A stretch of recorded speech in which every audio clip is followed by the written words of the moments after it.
しい未来を描くイメージはひまわり心を開いて My dream 前を向いて青空を見ている私ひまわりのように咲き出し夏になりピカピカの太陽元気いっぱい笑顔の魔法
Hello from Germany and welcome to the biggest gaming convention in the world from the largest Xbox booth in Gamescom history. That's right, Maxi. More than 45,000 square feet, 39 titles, 150 gaming stations, and 3 massive theaters.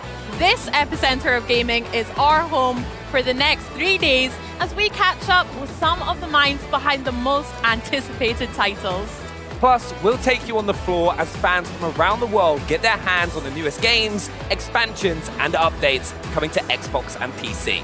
And today we will hang out with Todd Howard and Pete Hines of Bethesda to talk about Starfield. And head of Xbox, Phil Spencer, pulls back the curtain on his Gamescom experience with a live interview right here on the Xbox booth stage. And Rod Ferguson from Blizzard gives us all the hot takes on Diablo 4. And we're also celebrating a big birthday for ID at Xbox. It was announced 10 years ago at Gamescom. Plus, we've got gameplay demos from games like Age of Empires 4 Anniversary Edition, which, in case you missed it, just last night had a massive shadow drop onto console. That's right, yesterday's opening night live was epic. So if you didn't see it live, don't worry, let us quickly bring you up to speed on the Xbox headlines. Starfield, the opener, what was going on? It was unbelievable. We got to see that live action demo for the first time, and the reception that it's gotten from not only at opening night live, but also here on the show floor at Gamescom has been incredible. It just looks exceptional, and like things that people are getting to experience at the Starfield Theater, which we'll talk about in a little bit, right? It's been amazing. You've seen everyone coming out there like super excited, and as you can see from the trailer, it is just stunning. Yeah. One of the most anticipated games, I think. I know. I'm so jealous of everyone that's already been in the Starfield Theater. Like, I'm going immediately after this. We need to go and see it. The massive announcement, Age of Empires 4 finally on consoles. I love playing Age 2 on controller and things, so having fan favorite Age of Empires 4 now available is so exciting for Xbox Series X, S, and Xbox One too. Yeah, but we also got love for the PC fans, right? So it was our history untold with the first gameplay trailer that we saw back when we announced it in 2022.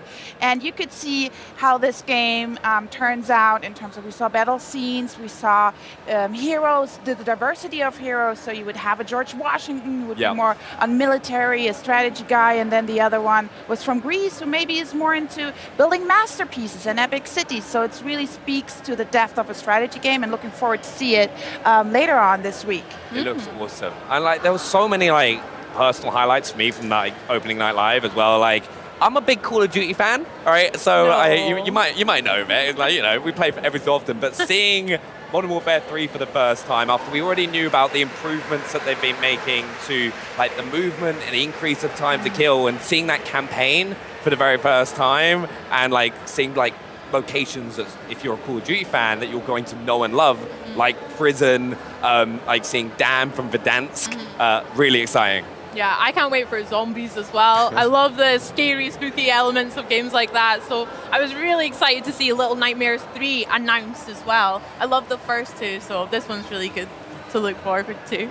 I also loved, it's here on the shop floor as well, the Black Myth Wukong as well. I'm so excited to play that because I love games like Sekiro and Wo Long. Just like hard games. Any game that's like just difficult to complete. That's just you. I like a little challenge, but yeah. What about your personal highlight, Maxi? Yeah, definitely had a highlight, and that was the Sustainability Award. So we won Green Game Studio of the Year. It could be studio/publisher/company. And it's really about anything due to the core values that the company and Xbox brings to reduce your carbon footprint, but also how you built this booth, basically. What's up with reusable items? How do you set up the light? Do you use LED lights? And then the highlight of that submission, and basically how we won it, is the Developer Sustainability Toolkit that helps developers like 343, Epic with Fortnite to measure their energy consumption and the carbon emission. Yeah. It's also such a huge booth, so just seeing like all the stuff that's gone into it just to kind of like help that side is incredible as well.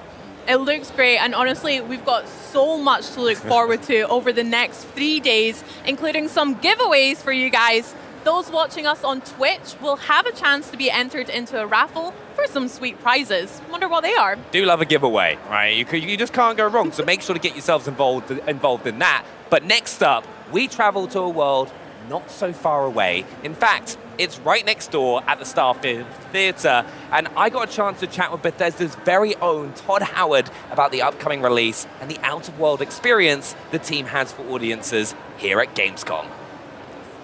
Thanks, Todd, so much for joining us. We're here at the Starfield Theatre. What are fans expecting to see?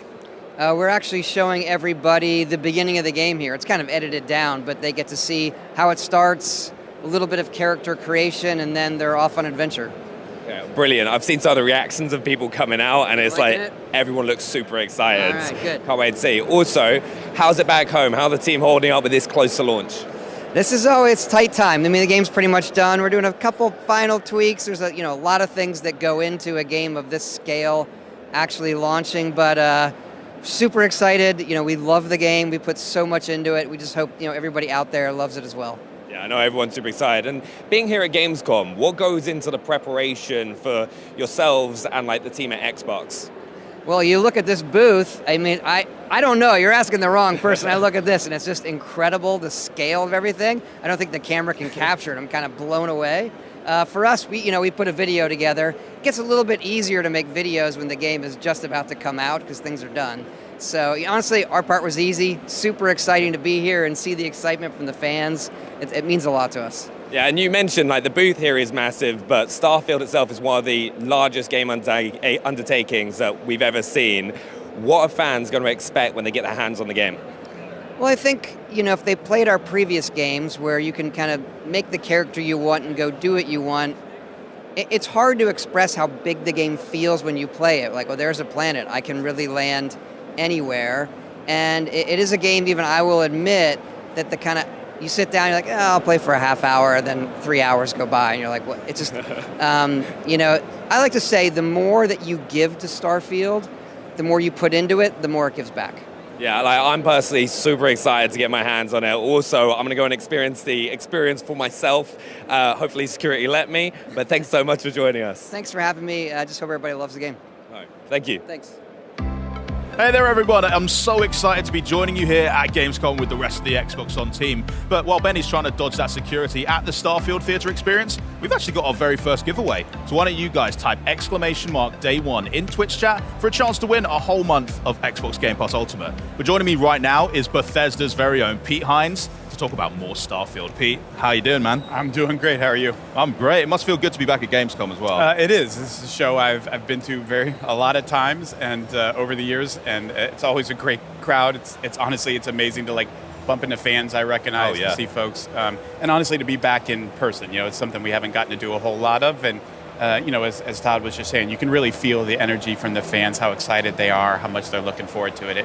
It honestly, it makes it a lot of fun. Yeah, it's a really special place for that, I think. But so many of the fans that are here today and watching from home are just kind of waited with bated breath for what's to come for Starfield. But these last few days ahead of launch, what do they tend to look like for you and for the rest of the team? It's in some ways it's probably the most difficult part of a campaign. Because number one, how close it is. Number two, the amount of work that our teams right now, and shout out to all of those folks who are, number one, crushing it, doing an amazing job with the trailer at ONL last night and everything that's been a part of this campaign. They are working so hard. And you're also just sitting here where you've now given the game to a bunch of people, to press, to influencers, and you don't really know what they think or how they're feeling. And so it's a little bit helpless, so we try and focus on the things that we can control, and most of all, we're just so excited for next week and to get this into people's hands. I mean, I personally kind of love that confidence of being able to hand it off to press and reviewers and influencers fairly early for what most games marketing tends to do. To me, that speaks we love what we've done with this game. It's now time for you guys to really have a go with it. Yeah, and if I'm being honest, there's really not an amount of time that I'm comfortable enough of now you've played enough Starfield to get what this game is, because I'm at 150, 160 hours on my current playthrough, and I haven't even come close to do. There is so much stuff I have intentionally not done. It's we try and tell everybody how big this game is, and the folks that are playing it, one of the few things they will tell us is, you weren't kidding how big. I can't believe how big it is. It's content and explore, like no matter how you want to play, there is so much for you to do in this game. You mentioned opening night live, and we'll talk about it in a sec, but I just kind of want to know why it was so important to bring the experience of Starfield that you have to this audience right here at Gamescom. I mean, for one thing, like our games have always done really well in Germany. It's obviously, it's a really well-known PC market, and we obviously came from being an indie PC developer and publisher before we were anything else. But this audience and role-playing games and what they mean in Germany, it's a very popular genre, and across Elder Scrolls and Fallout, Bethesda Game Studios has got a really big following in this territory, and for all the folks who come to Cologne who aren't in Germany.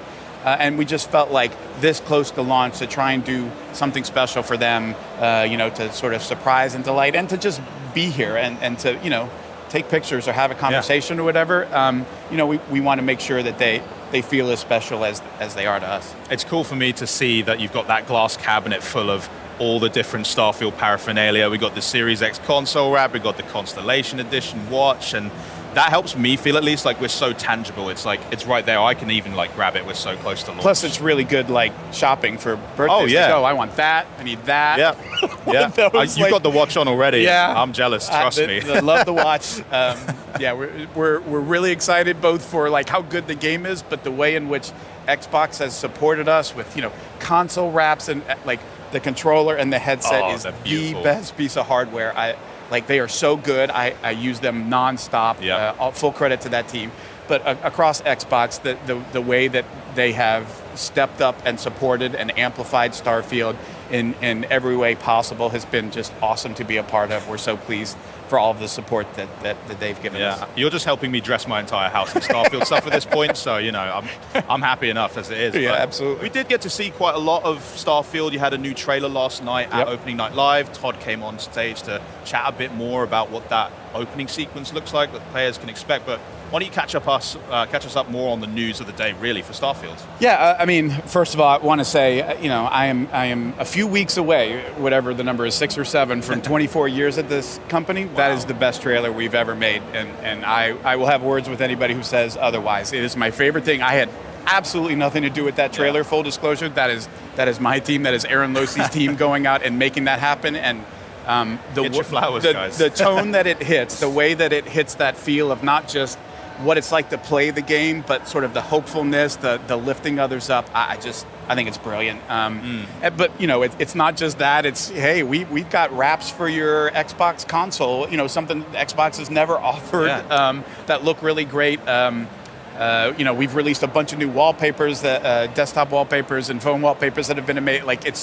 We are now in the point. I said last night to the folks after dinner, there is no emergency brake anymore on this launch, folks. We're a go whether we're ready or not. So everybody, make sure your seatbelt is fastened because this is happening, and it's, there are very few chances. Todd and I try and reinforce this to our respective teams as much as we can. You don't get many opportunities at a game like this. Games of any kind, is a finite number for anybody in development or publishing. But for something like this, for as special as it is, for as long as I've been here and to see what these different launches are, you can tell when something special is happening, and I think Starfield is that. And I really have tried to emphasize to our teams, amidst all of the hard work, please find time to enjoy this, because you never know when you get another chance to be a part of something as special as this. Talking about the stewardship that you and Todd have over this team to bring something like Starfield to players out there, and it often gets described as, it's an open world game, but that feels like a bit of a disservice because it's not just the one world, it's thousands that we can explore, and just sprawling open world experience across a real good portion of the galaxy. I mean, what is it like to actually have to lead a team on such an endeavor as that, where it's grand scale that we've seen and all the detail as well? Yeah, I mean, as you all have seen, as you've watched how we've talked about Starfield, it really required us to push ourselves in terms of how do you get the rest of the world to wrap its head around a game of this size and scope. I mean, it is literally, it feels when you're playing it almost like there are a bunch of different games inside of one game, and I get to decide how much time I want to spend in a way that you haven't really seen in a Fallout or Skyrim. I mean, those things are still, I can spend all my time just picking flowers in the Elder Scrolls. Yes, you can, but it doesn't feel as wholly different as the entire space game that exists, the entire live on a planet, just like the freeform exploration, the combat, the which factions taking sides, the player. It's just amazing to see it all, how it all comes together. But explaining that to folks in a way that is digestible.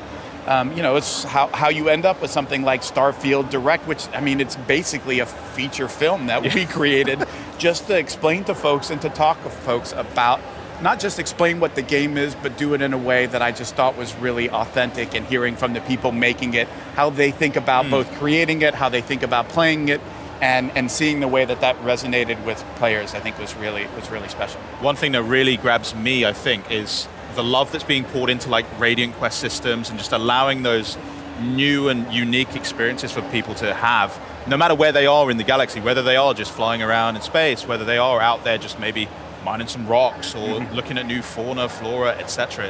It's a really cool way to involve them in new stories that they perhaps weren't searching for, but now they're being like collided into, and it's just juicy. You want to dive. And then because we made an irresponsibly large game, we take it to another level that I think, and this is one of the things I'm looking for. We've seen it ourselves. Like, I was just talking to a couple of folks from our Benelux office who were like, they've both played, about the same amount of time, like 40 hours or 60 hours, but their experiences were like, we didn't do any of the same things at all, like not even close. And just with that, and then the whole like locations aren't the same for every person. Like what you and I find going to explore this planet, I can't just tell you should go here and land here and find this. Like, that might not be there for you. Like, you get to find and have an experience that truly feels like your own in a way that I think folks are going to really enjoy and appreciate. Yeah, I mean, we got a little bite of that in the Starfield Direct, like you mentioned. I mean, Jamie Mallory literally coming out and saying, hold my sandwich, I'm grabbing them all here. And it does speak to that unique way that every player can tackle whatever situation they do come across, or even just back down to character creation. And that's that jumping off point of deciding, here's what I'm going to start off as. I have no idea where that journey is going to take me and how it might change me as a player, me as a character in this game. And it's all really fascinating. But what are the sorts of way that you tend to play it? I mean, I know you've poured in some time now, but look, when we're in this phase and like leading up, I don't play like I would. Like, I don't play like I'm about to when I get back home. Where like, okay, now I'm going to start like this is Pete's you got a job to do right now. Up to this point, it's been Bethesda's character, and sort of the way I've approached it is sort of testing. I mean, I've been doing this for a long time. I've been interacting with our players playing Bethesda Game Studio stuff for a long time, so we know how they think. And I talked to Jamie after E3, and she's like, I don't get this. Like, why is this such a thing? And I said, Jamie, what you did is you tapped into the silliness factor that like you sort of tend to forget. Like, you talk about Starfield, and but it's still fun. Like, it's supposed to be about fun, and you put your finger sort of right on the pulse of the kind of nonsense that our players love to get up to, because we make a game that is about freedom, right? Like, we embrace chaos. We give players more freedom than I think in a game like this than people really dare to in their games. Like, that's part of what makes Starfield special. And look, that creates situations that we have to do a lot of work to make sure like this doesn't break, this doesn't create problems. But the payoff for that and like what players are allowed to do, like, wait, I can do this? Like, I can spend all my time doing something as ridiculous as this? Yes, like if that's what you want the game to be about, that's what you should do. But we want you to go and push and try all of the different ways, because it's really not about like our story or how we want you to play. It's about how you want to play. So when I play, I spend time like, I'm going to spend a week and not land on a planet. Like, what's it like to just be in outer space, spend all my time in outer space, landing on star stations, derelict ships, doing all this stuff. And then I'll be like, okay, now I'm going to go land in this city, and I want to see how long I can spend not leaving this city. Like, how many factions can I find? How many quests can I do? And I'll get to decision points where it's like, look, you're about to, like, you have to pick a side here. And I'll make a save, and like, I'm going to play this way, and I'm going to go 2 hours down the road just to see, like, how does that feel? And then rewind and play it 2 hours the other direction, just because I want to know, like, what should our players expect? How does this, and just trying to do that in as many ways as possible. Just land on a random planet and just start walking. Like, what's this like? How fun is this? And the more of it you do, the more you find like there's 1,000 hours in this version of the game alone. Like, if you don't even touch it, it's crazy. And like, my one piece of advice to folks is do not ignore your activities. Like, that's almost, it feels like throwaway stuff that the game is giving you. Like, there is some amazing stuff in there that doesn't even feel like a real quest, but like will take you to some amazing places and amazing stories. We encourage you to play this like any BGS game, which is like, do what you want, go where you want, test the game, you know, be the kind of player, the kind of person you want to be in this world, and see what happens. I get chills thinking about what I'm going to get up to. It's going to be a lot. We cannot wait to see all the stories and how people choose to express themselves in this game. It's going to be amazing. I got one more question I just have to ask you. Okay. I know you're a fan, but are Arsenal going to win the league? Yes. You heard it here. Thanks again, Pete. Gotta Remember, though, you guys can play Starfield day and date on Xbox Game Pass and PC Game Pass starting September 6th. But if you can't wait that long like me, early access is going to kick off on August the 31st with the Digital Premium Edition, Digital Premium Upgrade, or the Constellation Edition. But coming up, we've got Blizzard here to talk Diablo 4. We're celebrating 10 years of ID at Xbox titles, and Phil Spencer himself is going to stop by to talk new releases and what he can't wait for fans to experience here at Gamescom. I love this part. I'll follow you from here on out, Captain.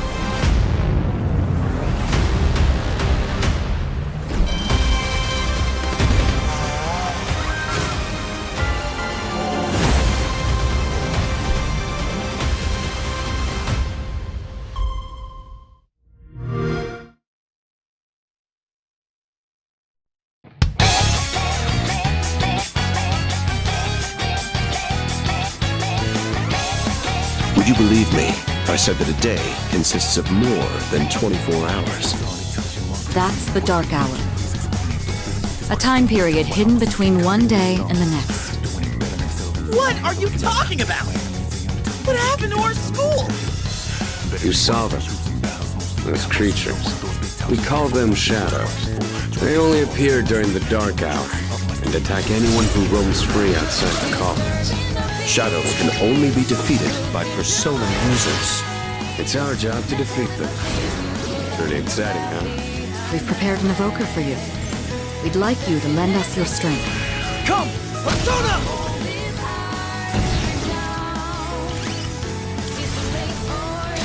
Let's do it.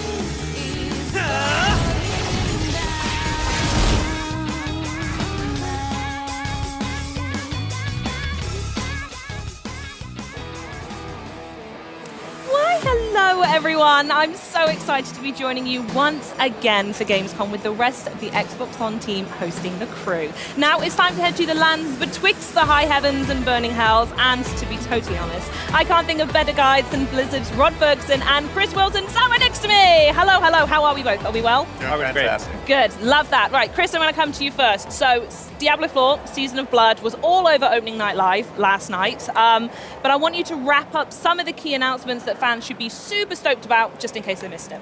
Sure.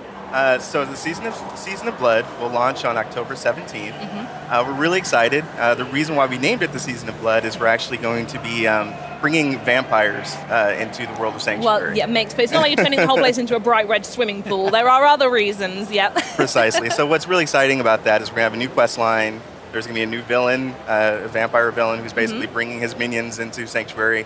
And you as the player need to obviously thwart this threat. And in doing so, you'll partner with a vampire hunter, voiced by Gemma Chan. Yeah. So we're super excited to have her join the cast, the talented cast of voiceover actors on the game. In addition, you'll have access to new vampiric powers. So that's really going to change up the gameplay for our players. Yeah, big time. Really excited about that. New legendary weapons and items that you can collect. Yeah, new the hunt uniques. begins all over again to find them, huh? Precisely. So super excited. October 17th will be a big day. Brilliant. It's going to be so good. And Rod, I hear that on top of everything else you've got going on this week, that there's something that you brought specifically to the show here, and that's a trivia question that you want to pose to Twitch chat, which, by the way, Rod does have his eyes on chat. I think he's very distracted. So if anyone wants to pass a message on while you're doing this, I know, it's then very go distracting to watch the chat go by as we're talking. I do have a question, and he almost ruined it. So I was watching. I made a point not to. I didn't know. The question is: we announced last night that Gemma Chan is a character in the Season of Blood. What is the name of that character, the vampire hunter who is going to guide you through your journey of the Season of Blood. We did get close to that then, huh? We did. Yeah, well, maybe We did. people weren't listening. I Maybe dodged it's it. I dodged out. There you go. Well, the people, someone who's going to get that right in chat is actually going to be winning an Xbox Series X Diablo 4 Nice. console. Awesome. So don't mess about with your answers. If you want to win it, put the right one in chat for me, please. But Chris, we're going to go back to you now again. With Season of the Malignant in full swing and thoroughly on quick resume on my console as well, I want to know, with the approach of Season of Blood coming up, what have you learned so far from the reactions of this first season? So player feedback has been very important to the team. So throughout development, and obviously as we kind of gotten through launch, we've been very keen on understanding what are the emergent themes, what are the things the pain points that players are experiencing, and how do we fold those fixes into our future seasons. And so for Season 2, there are a number of quality of life improvements that we'll be adding, in addition to all the really cool content.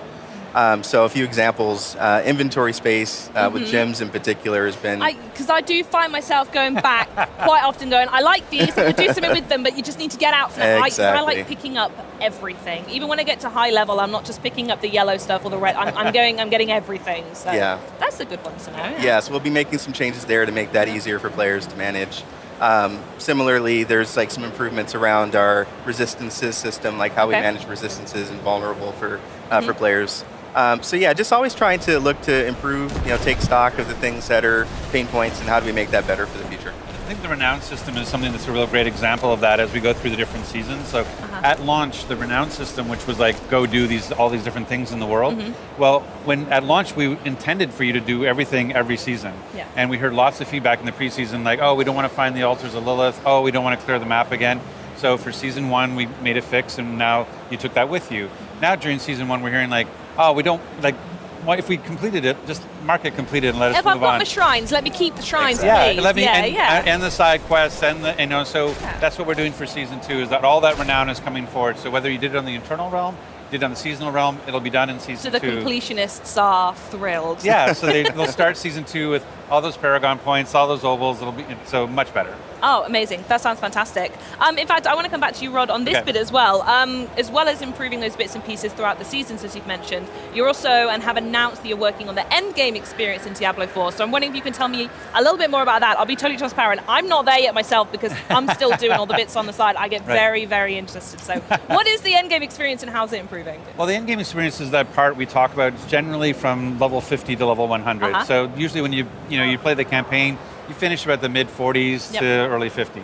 And so one of the things we want to do is, as we've been looking at the different seasons, each season we want to keep enhancing that end game, give people more things to do. And we're doing that for Season 2. We're introducing these 5 additional end game bosses that along the way that you have these milestones that to start at level 55, and as you go up, you have this new boss to go after to test your build and challenge. But what's really cool about them is that they actually will drop uniques, and are uber uniques, which have a very low drop rate. These have a much higher drop rate of those, things those unique things that can really make your build shine. And so that's going to be really exciting to be able to go and farm those uniques from those bosses. And it even leads into Season 3. We're not really even talking that much about Season 3. Oh, darn it, I'll just go then. But no, we've already talked about leaderboards, and that's something that we're really excited about for Season 3. So again, every season we want to be okay, how can we continue to make the game better for players? And Endgame is one of those things. Yeah, and then vampires. Yes. Point number 2 on the list, vampires. And vampires, yes. Well, I mean, it's all about the blood. Exactly, it's Season of Blood. There you go. So the last thing I want to ask is, if anyone in chat or anyone anywhere has been in any major city in the last 6 months, you will have absolutely seen some of the Diablo 4 mega marketing that's been going on. You've also had collabs with Halsey, Megan Fox. If you're in Berlin, there was a Lilith statue. In London, we had a chocolate shop. So I'd love to hear from you both what it's been like to see and feel Diablo 4 turn into this cultural phenomenon and this iconic game that it is. Yeah, it was really important for us as we think about the marketing for Diablo. One is we wanted a game for all players. We didn't want it just to be about, this is for the ultra core. We wanted to make sure that anybody could play Diablo 4. And as part of that, we wanted to raise that out of the industry genre sort of marketing and get into that sort of pop culture or entertainment. And so that was a big thing for us. And with 12 million players and 1.3 billion hours played, those are some good numbers. Yeah, I like that. So it was pretty awesome. And to see even Whoopi Goldberg, mad at me because it didn't support it on the Mac. It was just it was very surreal moments. What happens when Whoopi Goldberg gets involved and is I don't know, unhappy? but she apparently was not happy with us. You didn't have a crisis con plan for that one? No, I mean, we sort of reached out to say, like, we can help you with this, but anyway. So it's those sorts of things where you just go, like, this is crazy, the level. And, when we saw that Halsey and Suga collab, and there's a chance they could be nominated for a Grammy. Like, that's crazy, right? To be part of video game marketing. But that was really what we think about Diablo is, like, it's been around for 26 years, and we really think of it more as an entertainment, it's part of entertainment industry and not just the game industry. And it was really nice to be able to elevate it while we were launching. Oh, amazing. And especially welcoming everyone to hell was inspired, I must say. I know, though I'm Canadian, I had nothing to do with the Canadian wildfires that sort of gave us the smoke in New York. It was a horrible reason to have a viral moment, but it was if it was going to go wrong, it went wrong at the right time. There you go. Well, wonderful. I want to thank you both so much for joining me. It's been an absolute pleasure. I'm afraid we can't talk any longer, though, because it's now time to celebrate 10 years since Idea Xbox program was born here at Gamescom. It has brought us an unforgettable lineup of indie titles such as Cuphead, Celeste, Among Us, many, many, many more. Chat, tell me the rest of them. So let's celebrate by checking out what it takes to bring these unique games to Xbox and why today's mega milestone is so important for indie games everywhere. I think the true innovation that is happening in the industry for games right now is actually happening in the independent space. Indies can try new things. They can try bizarre things. They can afford to fail. They're not afraid to go outside of the comfort zone of what is currently popular, what will make the most money. It's often generated by an idea that's grown from a personal experience or personal desire to play a specific type of game. Big studios may be risk-averse when it comes to trying out new things, new ideas, new features. Our independent developers are the ones who are really tip of the spear for a lot of that. They're taking risks, they're bold. They're the ones that are really doing the things that are innovating and helping to attract and welcome more people to the space.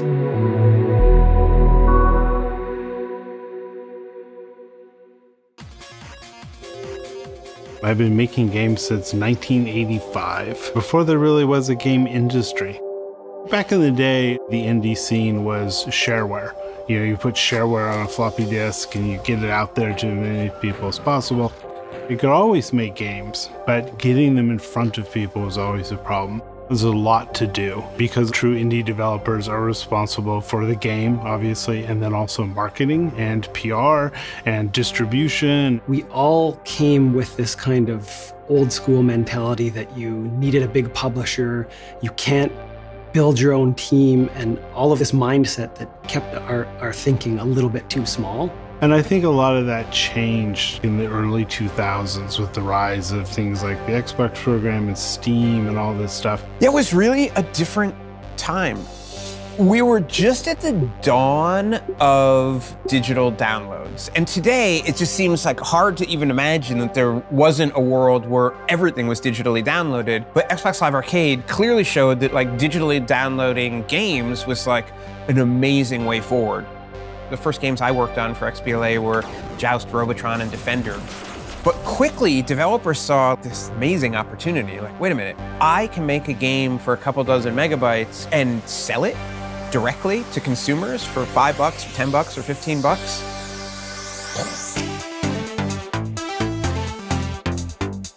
The popularity vastly outstripped anything that Microsoft ever expected when it started the program. They thought it was going to be kind of cool to have some neat downloadable arcade games or puzzle games, and what they got was some of the most innovative and progressive independent games that have ever been created.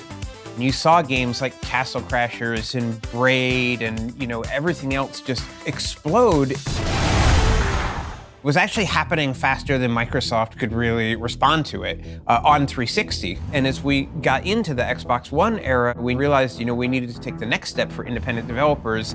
So I was one of the people who helped co-found the ID program way back in the day, 10 years ago now.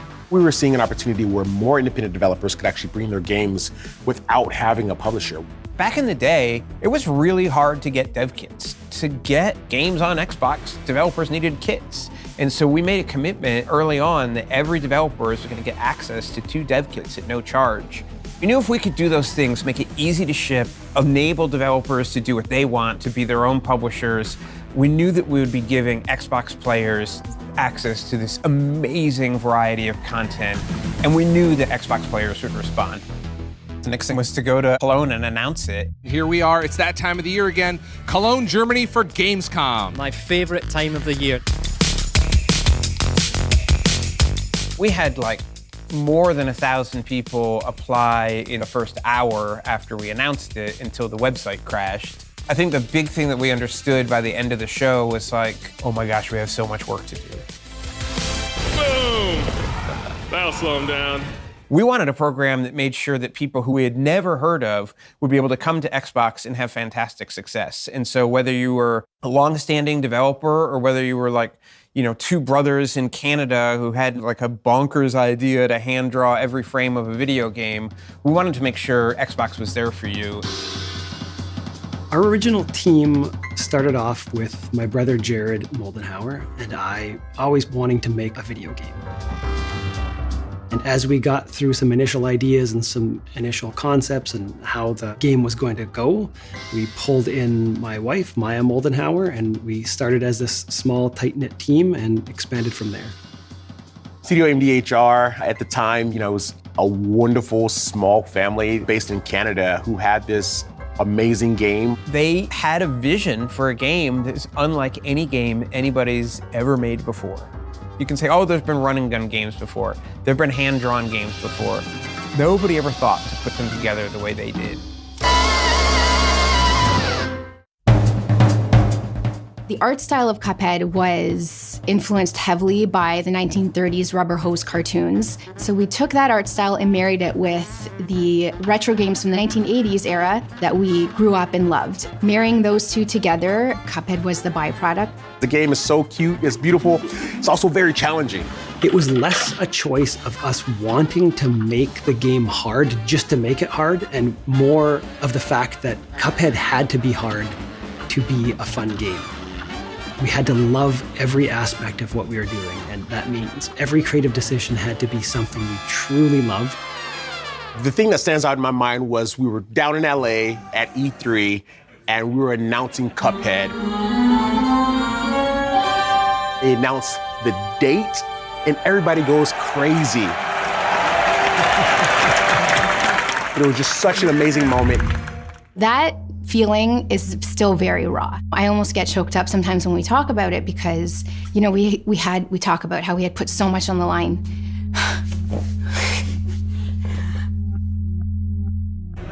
To step foot on that stage and not know whether or not we would ever even make our money back, whether or not we would ever be able to make another game, to see the fans' response to that announcement change the course of our lives.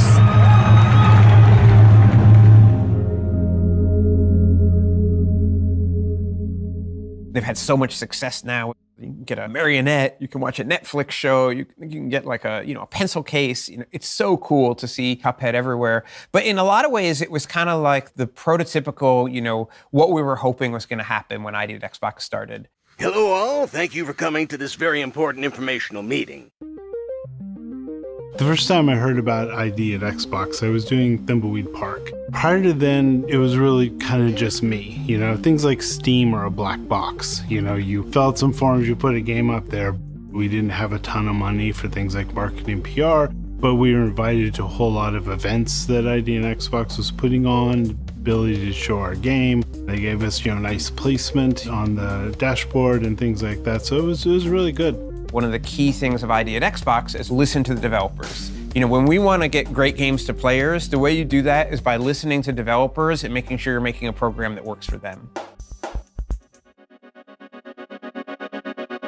Astroneer is an independent title. The 4 founders really wanted to venture out on their own, start their own project, take ownership over every part of development. When the original team was building out the game, they were really looking for a creative partner to work with to execute on that vision and also give them a little room. And ID at Xbox stepped in and said, hey, we want you to make whatever you want to make, and we're going to give you the resources that you might not even know that you need in order to do that.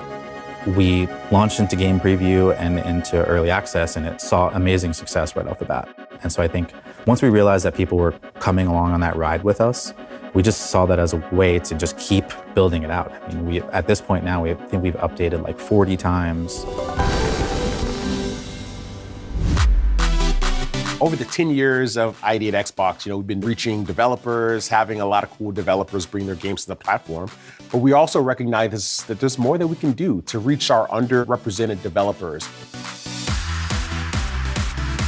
The mission of the Developer Acceleration Program is to empower underrepresented developers with the information and resources needed to bring their creativity, innovation, and originality to Xbox.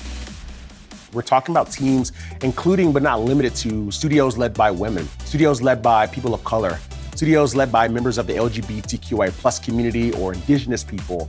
There's a studio that's focusing on accessibility. Hello, little fella. Another group of developers that we support through the DAP program are developers in parts of the world that are underrepresented from a game development standpoint. I recently had the chance to attend the big festival in Brazil. There's a studio called Sudaril. They're making a game called One Beat Men. This is a game about Afro-Brazilians and beatboxing. Raji is a game by Nodding Head Games from India. They made this beautiful game. It's an action-adventure game revolved around this young female protagonist. There's a lot of adaptation from the mythology from India. It's just very authentically Indian. A Space for the Unbound, which is a game from Indonesia, is a really, really beautifully crafted game. It's just a really nice gameplay experience where you get to learn about a different culture. As we start to empower more of these studios to tell more of their stories, I think we're going to see more diversity in the games that are coming to the platform, more diversity in the gamers that are playing these games. We made this little program to try and enable developers, and it's awesome, but developers are the people should be thinking about. The types of games that we see in genre, in style, in art, in region, in the size of the developers, the story they're trying to tell, it has increased in the last 10 years, and I see that continuing to rise. Whenever you're building art, it's like it's a part of your soul, right? You're putting yourself out there when you have your art, whether it's a painting or music or a game. I think it's very important for companies like Microsoft to pay attention and help the independent community. It changes that old way of thinking that you can't break into the industry, and now it actually lets the next generation of people truly dig in. We're going to see so many more new and creative ideas that's going to push and drive innovation moving forward into the future.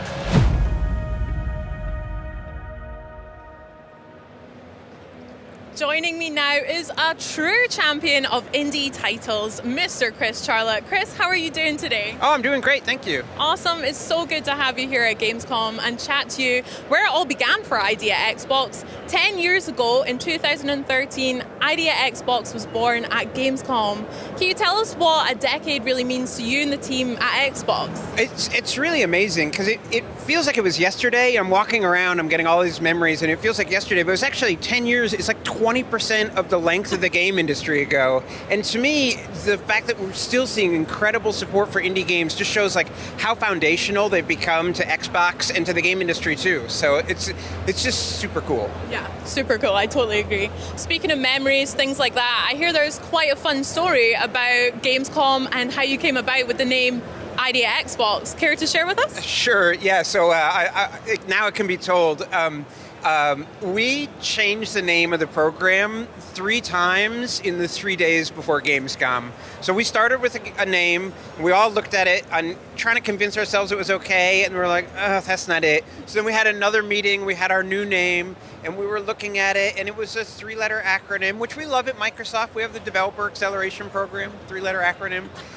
But somebody just looked at it, a VP, and he just walked up to the whiteboard and crossed it out and just wrote ID at Xbox, independent developers at Xbox. You can't make it an acronym. You have to say it. It's just too important to leave to an acronym. And we're all just like, that's it. We're ordering new business cards, and we ordered business cards for the 3rd time in 3 days, and changed all the press releases. And 10 years later, I think it was a good name. I think so too. It fits so well, especially for all of the games that I'm really excited to get hands-on on stream, as well as on the booth floor here at Xbox. I mean, we were chatting about Thirsty Suitors. That is one that I really can't wait to find out about. And Little Kitty Big City, obviously. Can you tell us about some of your highlights that you're excited for fans to see over Gamescom? Oh yeah, well you just named two of them. Another Crab's Treasure is another one. It's a Souls-like where you play a crab, which is everything I want in an indie game. And I actually just played Island of Winds like right before we went on, and I hadn't played it before, and it is creepy as heck, and it's just so good. I mean, I only got to play for like 5 minutes, and they just do such a good job of creating this atmospheric, creepy village that I'm just about to get to the first house and explore, and then now I'm here. But yeah, that game looks really cool. Cocoon. I think we have about a dozen games here from the ID at Xbox program, so super excited for people to check them out. And we've even got a couple games behind closed doors for the press to look at, and so very exciting. Awesome. We need to have more of a chat and go and play these afterwards, because you named two of my favorite things, Souls-likes and horror games, so I can't wait to find out more. So that's what's happening this week and in the present. Can you tell us a little bit more about the future of ID at Xbox? Yeah, so I mean, ID at Xbox has always been about empowering developers, and at GDC we announced we were going to make a couple changes to just try and do that better, always trying to improve. And actually Monday we launched a new portal for developers in the ID at Xbox program. If they go to their dev portal, you have to have an NDA and all that kind of thing. You can now directly pitch a game to Microsoft for a deal such as Game Pass or another deal opportunity. And it used to be that you sort of had to meet somebody or know somebody, and we're always eager to meet people, but we can't meet everybody. And now any developer is going to be able to pitch their game, and we think that's just a great step to making sure that we see all the awesome content, and that means we can find the best games to share with Xbox players. Sounds great. Definitely more accessible. I'm going to check out how to sign up as well. Where can developers find out more about that then? Yeah, if they just go to xbox.com/ID, they can learn all about the program. And if you go to our YouTube channel, you can see lots of cool games. We all love cool games. Well, Chris, thank you so much for chatting with us. We'll catch up over some games later, but we're going to find out more about 33 Immortals later today as well. Check out the latest maps in Flight Simulator, and I hear Phil Spencer's going to stop by and have a wee chat on the booth too. First, let's have a look at ID at Xbox's Steam World build and Worldless. You see all those stars up there? That's where we'll live once we escape this world. How will we get all the way up there, Pa? I'll show you, hon. First, how about we build us a nice little town? Okay, let's go.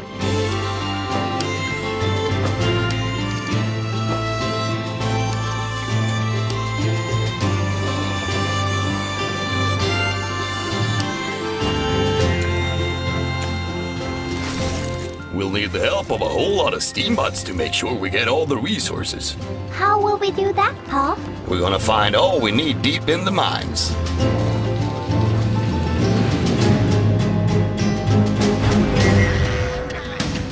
Are we gonna work in a mine, Pa? No, I'll leave that to the professionals.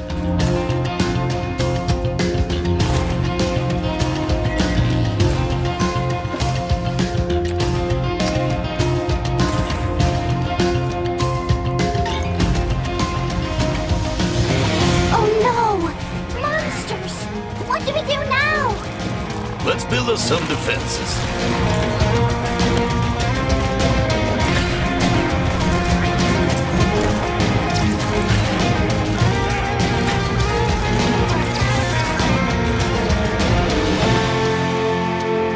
Hey, what are they doing? They're collecting pieces of our rocket, hon. Wow! When do we leave? Real soon, hon. How about you search us a new home? Hooray! I'll be at the observatory. I'll look for the nicest, best star. And we'll also have a movie theater, a roller coaster,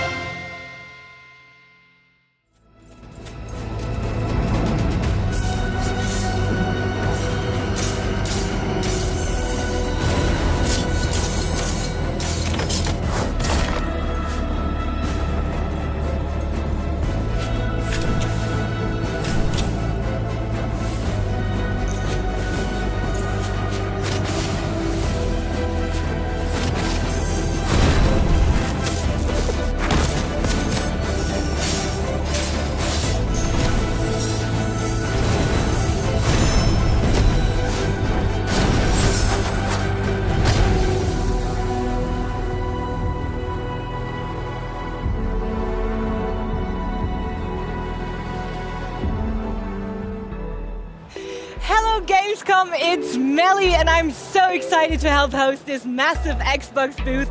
We've got so much in store throughout this show, and I can't wait for you to see it.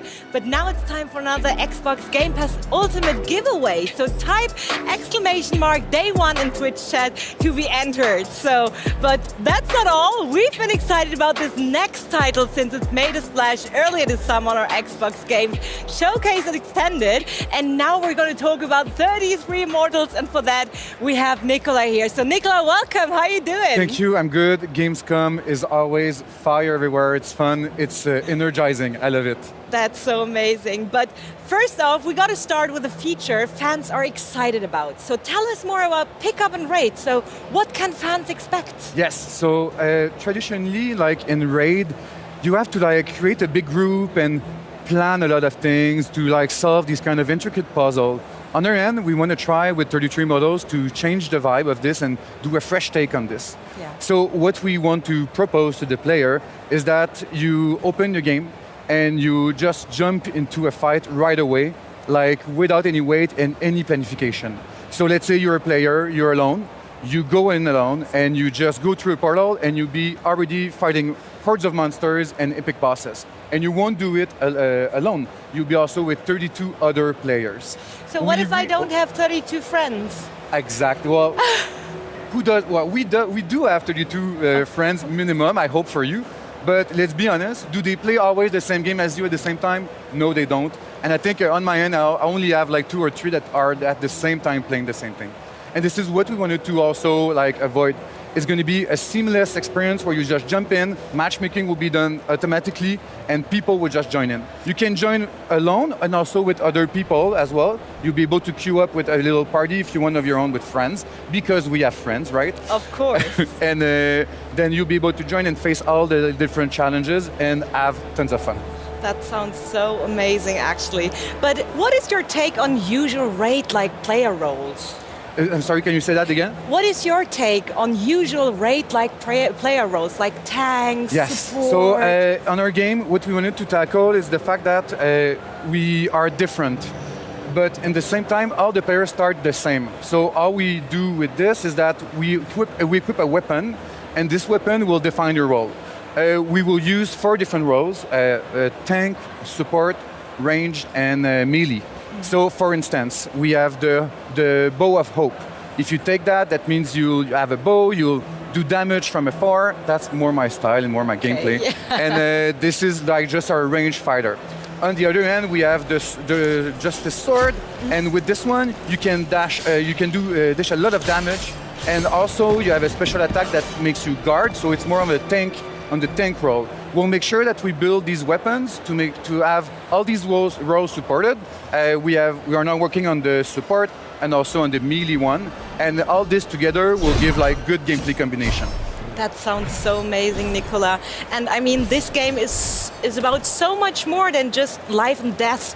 So please take us through how players begin the story and what progressing means to your like overall goal. Yeah. So our game, in fact, we start as a player that now is dead and is going to eternal life. Okay. And in fact, in this, the Almighty looked at you and saw that your life was full of sins and problems, so he's giving you eternal punishment.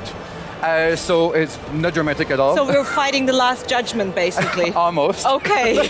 So then when you go into the game, we took inspiration of the Divine Comedy by Dante Alighieri, which is a poem from the 14th century, an Italian poem.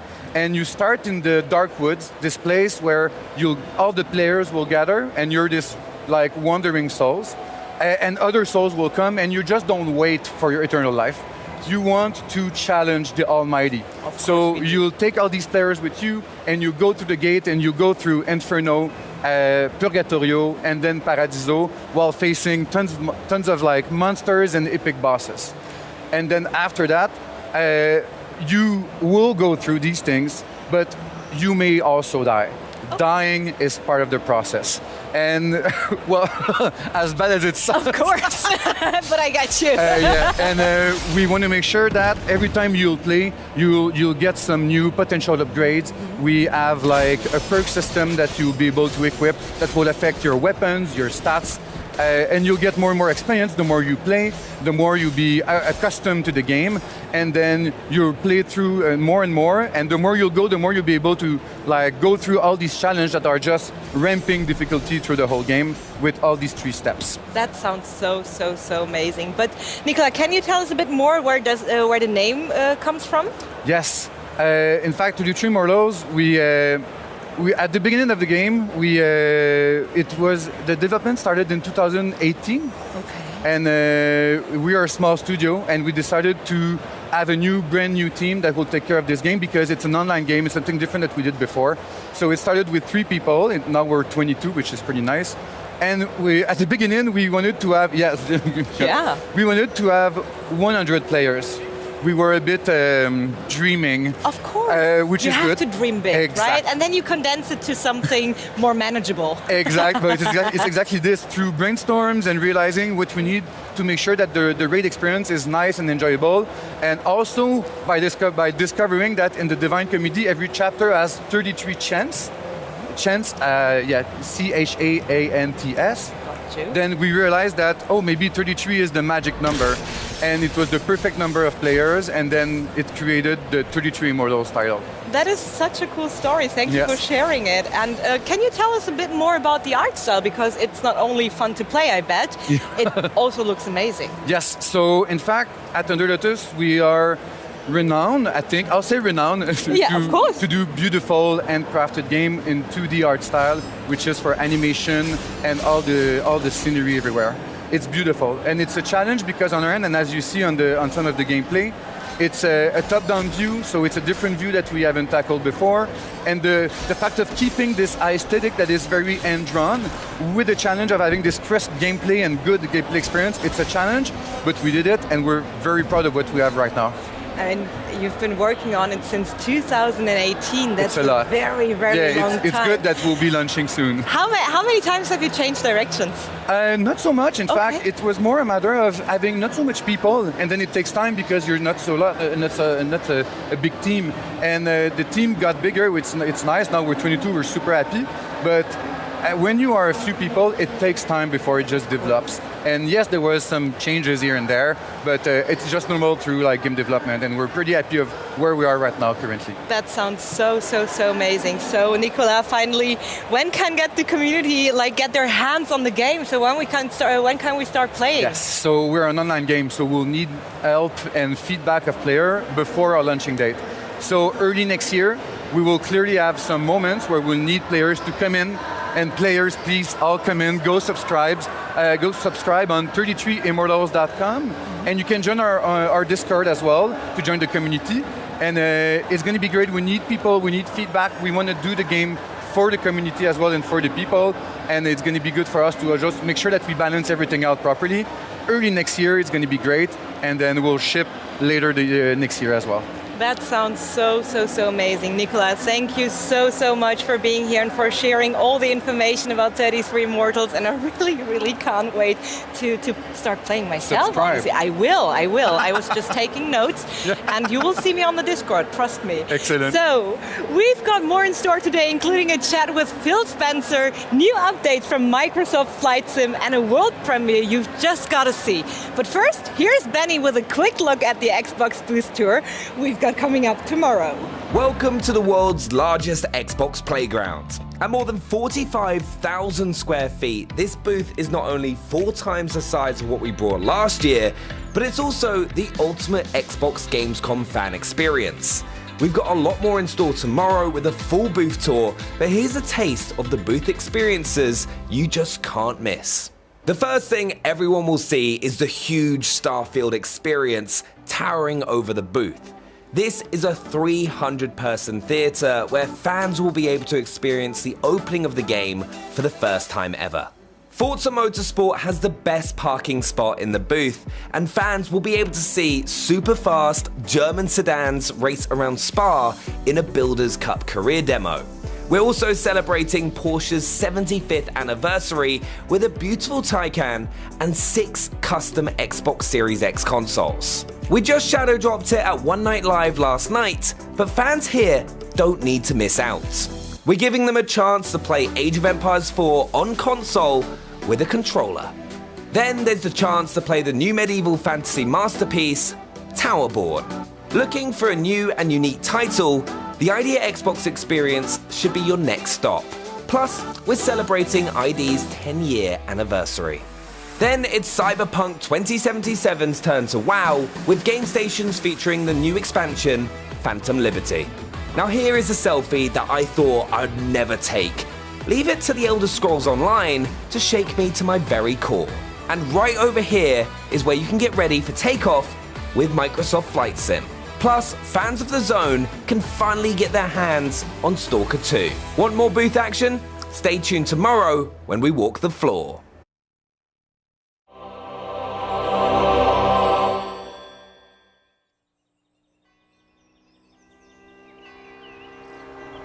Our trail had led us from the Yorkshire moors to Berlin, Paris, and now the tiny village of Montségur, high up in the mountains of the Pyrenees. So here I was, remembering a murderous clown, a deadly explosion, and a day that changed my life forever.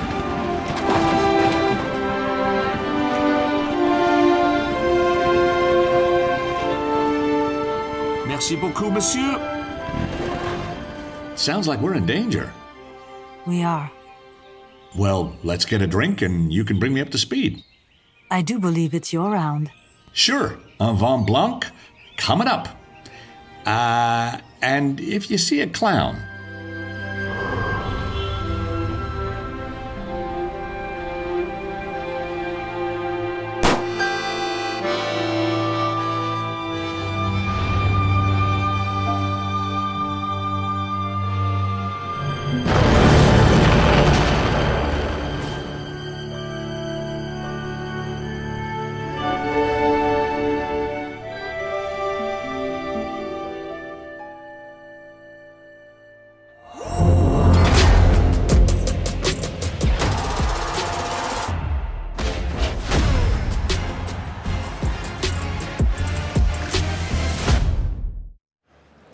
afternoon and thank you for flying with us. On your left of the screen, you'll see my lovely guest, York. Hi, York. How are you? Hi, I'm doing great, Bex. Good. And on your right, you'll see our giveaway that is now live in the Twitch chat. Now, York, it is great to have you back at Gamescom this year with Flight Simulator. You guys have really been soaring to new heights recently. Can you tell us what you've been up to? Yeah, I mean, so it's great to be here at Gamescom. Bex, pleasure to meet you. We've been on quite a journey over the last few years with Flight Sim. We just celebrated our 3-year anniversary, and we couldn't be happier. Both the core Simmer audience really have embraced the Sim as the home of their hobby, and then we found a whole bunch of new people that have never tried Flight Sim before, and they're happy and interested. So it's awesome. We've already announced we have over 12 million unique users. But some of the stats are just incredible. Like there have been over 700 million flights taken, 77 billion miles flown. So that sounds abstract, right? So it's 2 million times around the equator. Or if you want to go galactic, you can say it's 120 times from here to Neptune. Wow. Oh, it's incredible. Yeah. That's a lot of flying. I mean, I'm one of those new players as well that hadn't played it before, and now I'm obsessed with Flight Simulator as well. And we're back at Gamescom. Last year, you guys really put on a show with an amazing recreation of Cologne, as well as flying helicopters up the Rhine to the Messe where we are here. What can we look forward to this year at Gamescom? Yeah, we love Gamescom. I mean, the vibe of the show, everything here is super cool, and it's so much fun for us to figure out what would make people happy, you know, here in this region, beautiful region of the earth. So this year we did, plus I'm German, you know, I don't know. But this year we did 2 things. We did, and I've done little videos for you. So the first one is what we call city update. We call this one City Update Western Europe. So instead of doing another German city, we said, why don't we take the countries around Europe? So we have a little trailer for you. So yeah, let's take a look then.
Jorg, that was so pretty. I'm always blown away with Microsoft Flight Simulator's ability to recreate the world so accurately as well. But you mentioned 2 videos for us. What else can we have a look at? Yeah, the second one it's near and dear to my heart. So there's a long history of aviation in Germany. It goes way back to the Zeppelins and stuff. And we've explored some of this in Flight Sim already with the Junkers F-13, which was the first metal passenger plane. The Doge, that was the first one that crossed the South Atlantic. Then the Junkers U-52. But when you grow up in Germany like I did, there's one plane that stands above them all. It's a real, pinnacle of German aviation, and it's called the Do-X from Dornier. We have a trailer. Let's look at the trailer then, the Do-X.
Oh my goodness, I can't believe they could fly something like that. I mean, those wallpapers alone are fantastic.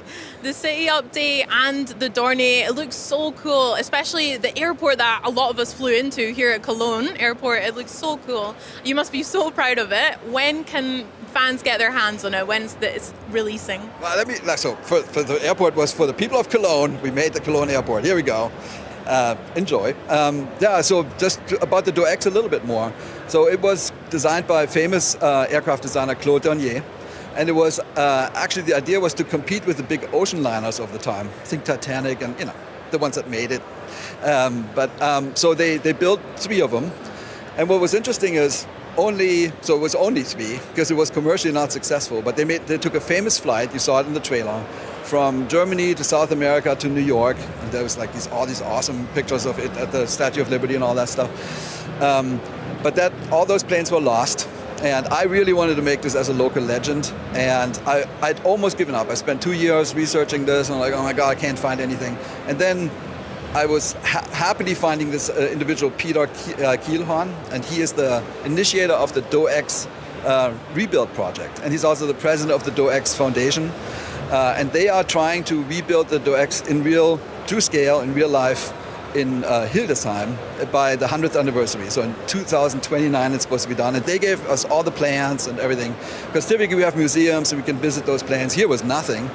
And just because of these people, I just want to say a big shout out. That is how we could actually create this plane and preserve it. Because we have this idea of digital preservation in Flight Sim, where planes of the past that are oftentimes lost can be enjoyed by generations of the future. So we did that. So happy with it.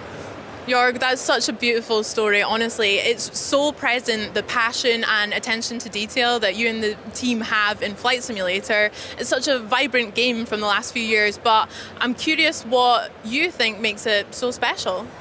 I mean, there's a Flight Sim community, and they make us special. So there's literally hundreds of thousands or millions of people. Their number one hobby in life is aviation. They know everything about planes, and they push us all the time. They want all kinds of details, and they keep saying we need to add this and this and this and this. That has been pushing us forward a lot, and it's super fun, actually. And then there's a creator community, is also interesting, because we have an SDK. So there's about 2,000 companies and individuals. They make airplanes, airports, all kinds of cool add-ons. And it's a vibrant marketplace. We have a marketplace in the sim that has over 2,500 add-ons. And that alone, that is keeping us fresh. Every morning when I get up, I go on the computer and say, what did they do? And it's always it's like opening chocolate. It's awesome. That's so lovely to hear. I mean, speaking about the future and what's coming as well, there is a new flight simulator that we can look forward to next year. Do you want to tell us a little bit about that? Yeah, Flight Sim 2024. It is by far the biggest undertaking ever in simulation. The team is almost 500 people now. We've been working hard. We're adding realistic aviation activities. So it's not just you, the plane, and the planet. It's what planes actually do in real life. So it's if you're interested in aviation at all, this is the one. And I think we're going to have it here next year at Gamescom. I'm really looking forward to showing it. Well, I can't wait to see it as well. Jörg, congratulations to you and the team again, and the community as well. Thank you so much for chatting with us here at Gamescom today. And from one fan favourite to another, we're going to catch up with the team behind Age of Empires Anniversary Edition to find out what it takes to make such an iconic PC title work on consoles. Let's go.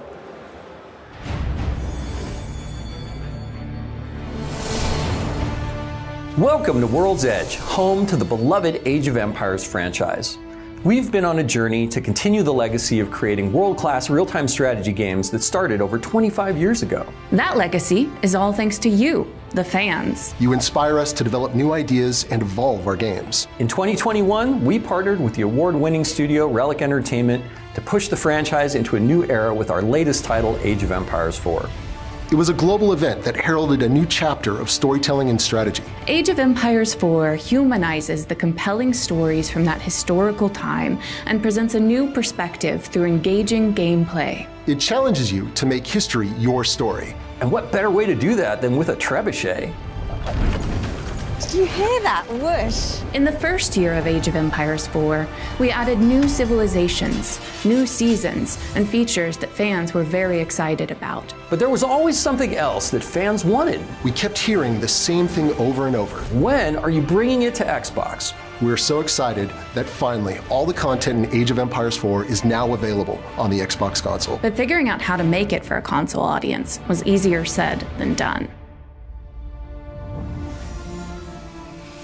It was impossible to go to any social media platform where the Age of Empires account was posting, where there was not a comment underneath saying, when is it coming to Xbox? We knew that it was important, especially from the perspective of being able to bring RTS and Age to as many people as possible. We'd been talking about it for a long time, but it had always come back down to that key factor of getting RTS from PC and mouse onto a controller. You get the defensive stance like, you can't do this. Like, well, why do you feel that way? Well, I'm gonna have to move a fake mouse around. Okay, we're not doing that. A controller is a drive mechanism. You're driving a character, you're driving a viewpoint.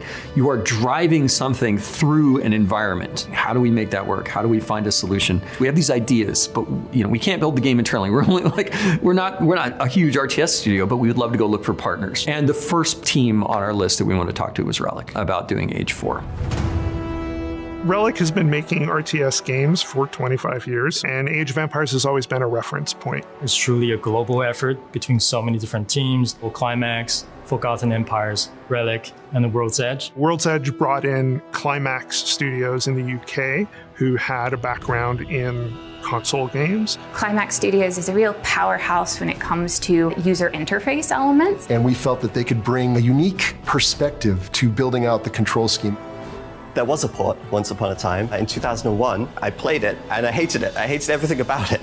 So we have a history, even within our franchise, of how not to do a port.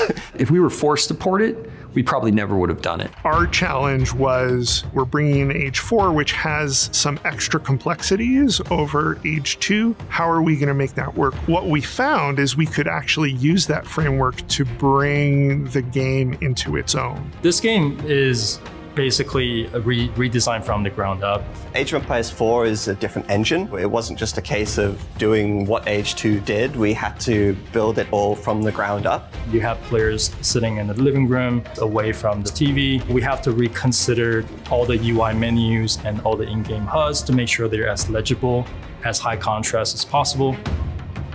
The whole development team knew that micromanaging individual villagers was going to be difficult on console. We have introduced a lot of automation systems. All of us as game designers and game creators are always seeking that next thing. Like, how do we evolve the experience? How do we move it forward, right? There are two that really stand out. First one is called the Villager Priority System. The Villager Priority System is something we came up with in Age 2 because we were after that idea of like, okay, how do we stop the console player from having to do this insane amount of micromanagement of their villagers? Based on a pie chart, you can say like, hey, 50% of my people are gonna go work on wood, and 25% are gonna go work on food, and the rest are gonna go work on gold. And they'll just start working on them. Now, if you want to change that, we've added all these cool settings for mid-game, early game, wood rush. That were designed by our pro players. So these presets are not just something that were slapped together. Or you can turn it off and do everything manually, it's up to you. We also have the site menu system that allows you to quickly issue a command contextually on the ground. It's context sensitive, so it'll bring up the right structure that you can build at that spot. In Age, you were always relegated to having to select a villager, bring up the build menu, click the item that you want, and then drop that build foundation on the battlefield. Now with the SMS, you don't have to do that anymore. You can literally pan the camera over to a spot, bring up your production radial, drop a build foundation there, and a villager will automatically be selected to start the build process on that particular foundation. The kind of magic to the radio menu is that it allows you to do many things at the same time. With the console version of Age of Empires 4, we also added a new find menu feature. This is a unique radio menu that allows you to quickly find and locate units or buildings or a collection of buildings in the midst of battle. Those were the primary things that the minute we had them working, we're like, those are in the Age 4 console. And we often joke between the designers that some of us even prefer to play on the controller now because it is so good. This was something bigger than a port. This was something that we had to approach the way that one would approach starting out a project from scratch. Age of Empires 4 on controller is a new experience. Because of that, we knew we needed to design a new entry point. When we're making tutorials, one of the things that we always try to do is figure out a way to make them not now do this, now click on this. Like, how do we build it into the experience? He first needed to get a lay of the land. The Rise of King tutorial is a completely new story within Age of Empires 4. For a whole new audience, we wanted to bring them through an experience that was a great storytelling experience. A collection of large rocks caught Guillaume's eye. Wary of hidden threats, he decided to investigate. But also introduced mechanics to them in a progressive way in which they could learn from it. We definitely ran into things where we realized that some of the ways that we were building graphics and units were not as optimized as they need to be for something like a console to run really smoothly. But there were things there that actually ended up improving the PC game as well. I really hope that when we bring all these new console players into Age of Empires 4 for the very first time, that they get to share that enjoyment and everything that we love about the game with their friends and their families, much like I did with my dad when I was growing up. Well, that community is so special to me. I met my wife playing Age of Empires, and maybe when we have children, they'll play Age of Empires too. So my favorite thing about Age of Empires is the diverse civilizations that are represented. Even the language is representative of the civilizations for that time period. That dialogue grows or changes as the civilization ages up and the time periods change. I've worked in the RTS genre for over 29 years. I'm very genuine in saying that I actually prefer to play RTS games now with the controller. You get all of the campaigns, all of our civilizations, and most importantly, mods. Mods will be supported at launch day. Age of Empires 4 is available now on Xbox consoles and cloud. We took great care and attention to bring this game to console players, and we hope you're as excited to play it as we are to share it with you. There's never been a better time to pick up a controller and start making history. We'll see you on the battlefield.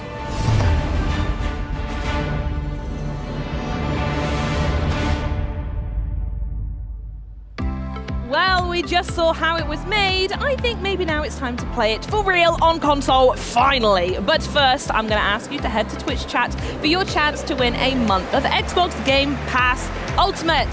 So now, please everyone join me in welcoming Chris Rubio to the Xbox stage. Chris, how are you doing today? I am doing awesome. It's been a pretty good 24 hours, right? We had Age of Empires 4 Anniversary Edition Shadow drop yesterday onto Game Pass from Opening Night Live. I know it's been a short amount of time, but what has the reaction been like so far? It's been just overwhelmingly positive. I like that answer. That's what I was hoping you'd say. We met with, I've met with a lot of players that have come to our booth. They're like, wow, thank you for bringing it to console. We've been waiting a long time for this. Yep. People that have played it tell us, wow, that it's amazing how you even got it to work. What was the mad science behind that? What were you doing? A lot of magic and a lot of goodness went into it, but it's been a very, very awesome. The shadow drop was yeah, was we great. do love a shadow drop, don't we? Right, well, we're going to be digging into all of that, but you are here to showcase everything what the team of World's Edge have been working on, and we're going to be doing a live gameplay segment for you all. So we're going to go through Skirmish, and before I do any of the nerdy questions in my head about how you've done it, I'm going to ask you some nerdy questions about what we're going to be looking at here. So what have you got set up for us? So today we'll be diving into Skirmish, but I want to walk players through a lot of the changes that we made. Yeah, go for it. You've heard us. If you watch the documentary, we literally rebuilt the front end and a lot of all of the tactical UI. We built it from the ground up, redesigned it so it would work incredibly well on the console. And so I would love to show that off to players and everything that we've done. The floor is all yours, my darling. Sweetness. So let's jump in. So this is for the Xbox, we created a brand new front end. And by the way, I love that I'm all the way back here, like 8 feet. Incredibly readable. So this is awesome. Very easy to navigate through our various menus that we created. Just you can RB through everything. And again, still kind of it has a lot of the colors and flares that our PC version did, but again, redesigned so that you can couch play from almost 8 feet away, which is awesome. Let's just pause for a moment. At no point on the screen does it say Age of Empires, but I know what I'm looking at, and you've got an Xbox and controller in your hand. Yes. So there you go. It's awesome. Job done. So we're going to go into single player today, and we're going to set up a skirmish. But I've already set up a skirmish. This one I made earlier. This is one I made earlier so that we can jump in. And more importantly, it'll enable me to talk about all the cool stuff that we've done. Nice. And hopefully not get destroyed by the AI. So, well, also I'm going to make sure you aren't distracted and you do talk to me during Yes, that's right. Because I've heard that you go into focus mode somewhat. I go into combat mode. So which I love, because I'm not a combat girly. I like to build my civilizations. I like to make them look very beautiful. And then at the end, I'm like, I suppose I need to go bash someone up now. I do that too. I'm actually quite the builder. And then, I get a lot of better players than me that come over and stomp my base. I'm like, I probably shouldn't have been focused on making a cool base. It's all about turtling the wonder in the base for me. That's how I go for it. So it's awesome. So we're going to be playing today. We got the English versus the French. Yep. Very tried and true classic matchup. Indeed. We're going to start with our base kind of already pre-made. And if players out there haven't checked it out, we've released Empire Wars. Which is a kind of a really cool fast start in the game. And Age of Empires 4 is a little bit different than Age of Empires 2. The civs are slightly more asymmetric.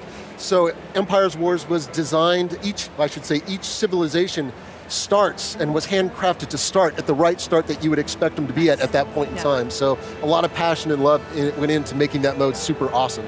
So what we see here is basically the base that I've set up. I got a bunch of workers right here in idle, but more importantly, it's like, well, what's all that UI on the screen? Because that is the first thing, especially so you go from PC gameplay, and if you've never played on console, Age 2 came out early this year. If you've not had a chance to play that yourself, it even looks different to that one as well as soon as you load in somewhat. Yes. Yeah. So we've went in, we've made a lot of modifications, and our goal is to literally streamline the interface, but at the same time make it incredibly accessible and easy to read for couch play. Yes, so definitely. One of the first things any PC player would notice is like, oh my gosh, the resource bar is in the top center of the screen. It's on the PC, it's in the lower left.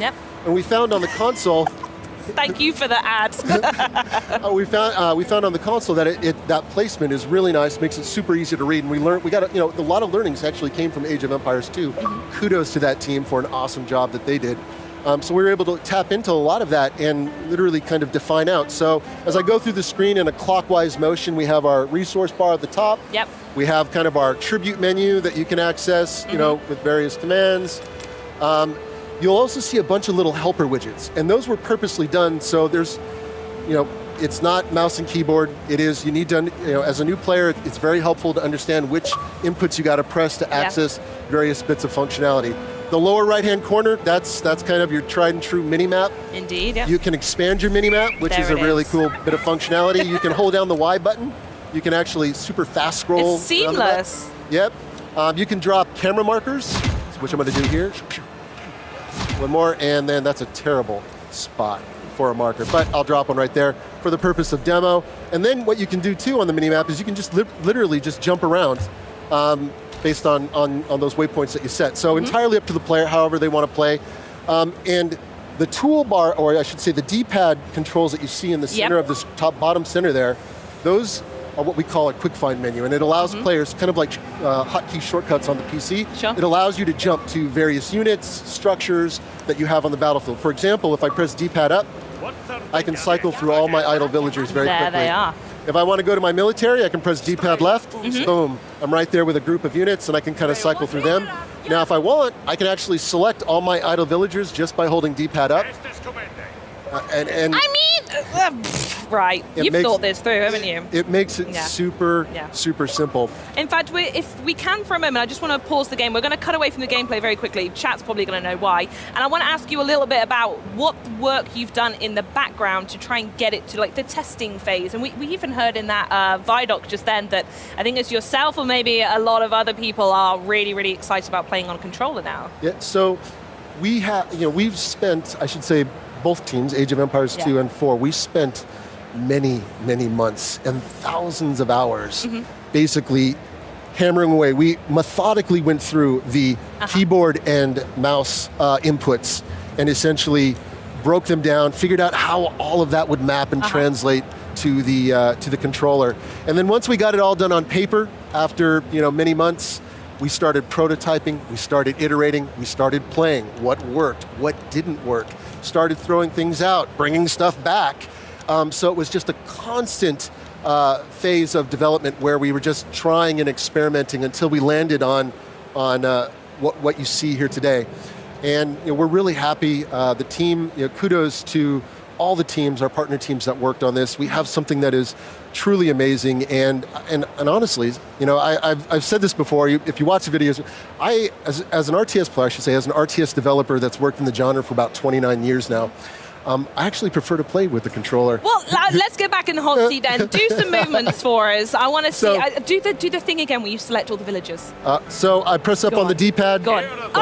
Oh, there we go. Which is super awesome. If you think about it, it's like so good. And that's what I love about the controller is everything on the D-pad is at your fingertips. It's you no longer have two input devices. Everything's been focused down to one. And we've gone in, we've intelligently designed the controller in such a way that it just makes everything feel really intuitive, natural. And why I say that is because that carries through across both products, Age 2 and Age 4. So if you're an Age 2 player and you're like, I'm going to go download Age 4 right now. Which you should, if you haven't, by the way. Absolutely. You're going to be able to pick up the controller and start playing right away, and you're going to feel right at home. You're going to be like, oh my gosh, I can play this without having to relearn it. No, that was intentionally done because this blueprint that we have was designed so not only in the present is it awesome, but we can also carry it forward into the future with other iterations. So I am I getting attacked by the AI? Look at that, I'm talking. Here we are chatting and you're under fire. Yeah, so what I want to show off are a couple cool innovations. These are absolutely critical to players out there. The first one is called the Villager Priority System, and this is key. I love this system with a passion, and I got to say, this is actually a new innovative feature for the genre as a whole. I was saying to our creative director, I'm like, how did we not think of this 10 years ago? and we laugh about it. But that's how cool of a feature it really is. So how it works is you essentially bring up this really cool radial. You hold down the left trigger, press an RS, and it brings up this radial. And this radial has a bunch of different presets that are broken up into various kind of like pie chart-like fashions. These are all weighted based on resource type. So instead of dragging and dropping individual folks as they come out the village, it's just already managed. This is where it gets really good. I got it all set up. So that's amazing. So we're gonna focus in on this economic one, but if you can use these presets. They were designed by our pro players on our team. We have some basic ones that if you're like me, you can just kind of set it and go. Yep. But depending on phase of gameplay, you can actually shift in and out of You can presets amend, based on if I need more gold, need more Well, stone. that's end need game different- is when you need more gold. You don't really need it at the start, yeah. And you can pivot your villagers accordingly, and this governance system will take care of all that for you. Now, of course, if you're super pro, you can go Which in. we are. Yeah. We are. You can go in and custimise your own VPS settings. okay. So you have a custom setting for the pro players, or your average, individuals like myself, or your presets, which are more geared towards me. And let me show everybody how this works, because this is awesome. So I'm going to select the economic preset down here, very basic, straightforward. Click a button, and you watch all those idle villagers. Off they go. They're put to work. There you and let go. me show you an amazing pairing. So you take the villager priority system and you combine it with a new feature that we added to Age of Empires 4 on the Xbox, which is auto-train villagers on your TC. So now you get auto-train villagers going, and essentially you'll be booming in no You're time. just showing off now. And it's awesome. So these features, made perfect sense to pair these two. Yeah. And anybody out there, try it out. You're gonna love it. Once you can't go back. I was playing the PC the other day, and we're working on PC, iterating and changing things. I'm like, I had so much wood. I'm like, why are my villagers collecting wood? I'm like, oh gosh, I forgot. I'm on the PC, not the console, and you got to manually go in. But people, players love that level of micro. So we want to make sure that we give player the agency to do either or. This system really helps bolster the console experience. So, and that's why we added it. And Age of Empires 2 is the first one to add it. We brought the system in. We've made some additional tunings to it to make it work even better. And over time, you're just going to see the system in the Age series just grow and grow and just become super awesome. Absolutely love it. I got one more. Do we have time? Oh, of course we've got time. All the time in the world. So another feature that we added to Age of Empires Xbox was the ability to build anywhere you want without having to select a villager. This is key. So normally in the past, you had to select a villager and bring up the command bar on the PC. It's in the bottom. Yep. I didn't show this earlier. Gosh darn it. And here, this is the build radial. So let me talk about it now. This is the build radial. And on the console, we've broken up the build features across 4 different categories. You have economy, defense, military, and age up. So, and I'll back out of that, bring it back up again. And all of this is easily accessible through the D-pad. Purposely designed so players eventually can map all this in their brains to, I'll just go to the economy and eventually get it. So very well done. So with the site menu system, no longer do you have to select a villager. You can simply say, cursor over this resource pile, hit the right trigger, and it's going to bring up the right structure that you can place at that particular pile. And then the way that you've weighted the villagers to work, people will go build it, and then they'll go mine it. One villager will automatically be assigned, and it'll start building. And the great thing is, once this villager is done, the VPS system will capture that villager and put it back to work. Oh my days. So it's super awesome. And of course, that's with resource piles, so it's context sensitive on demand. You can also cursor over the terrain, bring up the menu, go to your build system, and it brings up the villager radio. And at that point, say I want to build more military structures, simply select the military structure, build one, and it's going to select the nearby villager, and off you go. So again, some really awesome niceties that we added to the game to just further bolster the console experience and reduce APM on the player. So good. Now, there might be some people in chat who saw the news yesterday as well, who might be brand new to this whole experience, and there is a tutorial that's been added called Rise of the King. I wonder if we could just touch on that very quickly. Absolutely. So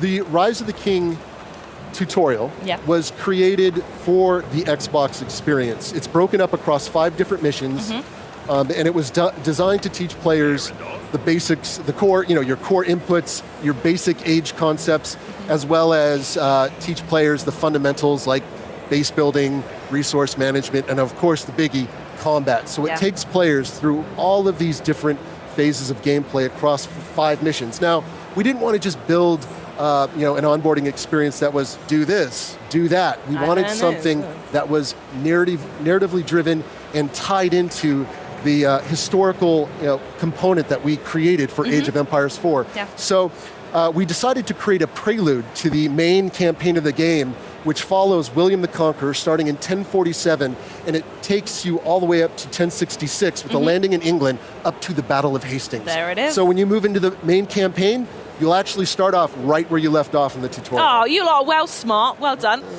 So the Xbox mantra that we all know and love is very much play how you want, when you want, and wherever you want. And that's very important because now we've enabled 2 and 4 of the Age franchise on Xbox consoles. How does it feel to be continuing to support that mantra? It's awesome. It's an opportunity for us to get Age in the hands of millions of new gamers around the world that may never have the opportunity to experience this game. Always wanted to experience this game, but for whatever reason, they couldn't. So now, through Game Pass and Xbox, they can go online, they can download it, and have a great experience. And so for us, it's an opportunity, a chance for players to play on the platform they want and play comfortably on the input device that they want. And comfortably on the sofa as on well. The sofa, which, by the way, sofa is super awesome. It's pretty good. Chat, by the way, I want to know, hands up in chat if you have got it installed, because I want to see everyone just get very, very excited. It has been a little bit of time since it's been announced, so fingers crossed you have.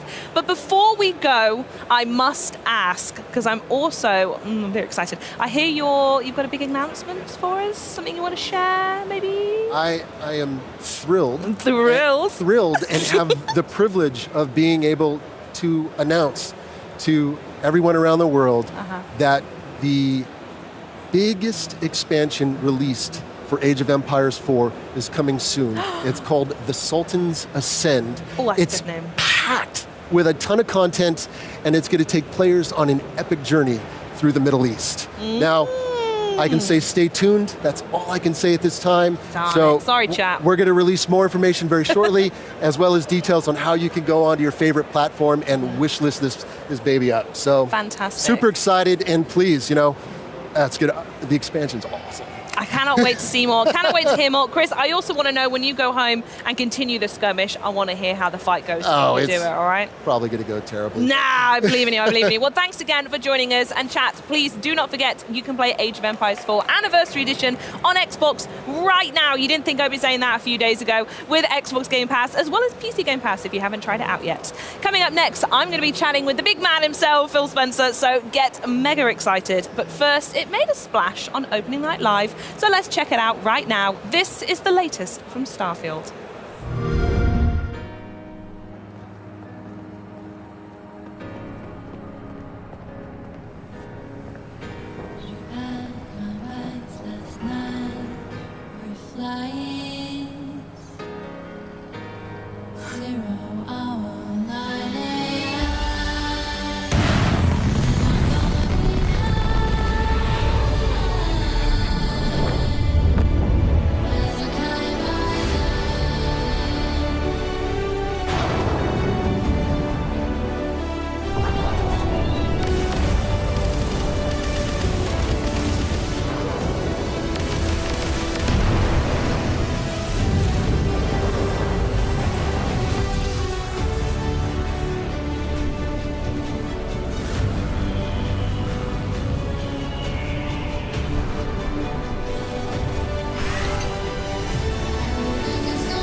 Play it day one with Xbox Game Pass.